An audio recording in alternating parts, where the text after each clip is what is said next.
rakam sëñ Modou Kara moom sëñ Modou Fatou Khari bismillah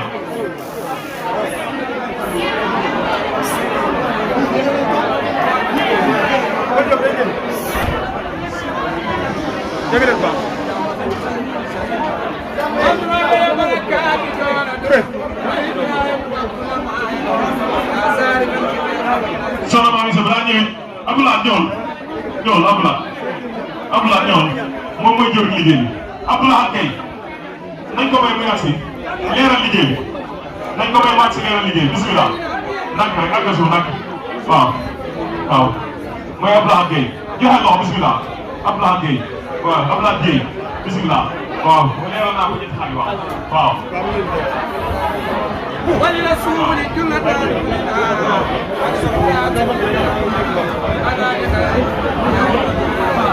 وجلبتك الكريم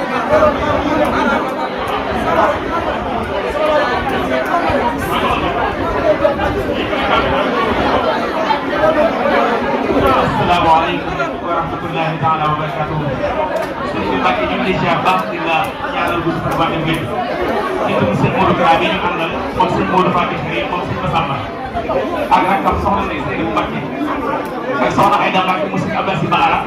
sëñ Mbaye Jëli Sarr ak kilifa yi àndal yëpp Mbacké rek daayira yi di jottali leen ci turu sëñ Cheikh Abdou mais ndax mooy suñu jëw yi daanaka sax waroon nañ ko jox lépp waaye Mbacké soxna si nee na ma nga ci liggéey ba ci borom këram bu wàccul liggéey waaye xelam mi ngi ci yow nee na fii itam teew ci sëñ Modou Kara teew ak rakam yu baax yi teewal nañ ko fi moom nag xolam ak xelam ak njabootam yëpp mooy fas yéene liggéey maam yaa ngi sa ginnaaw rek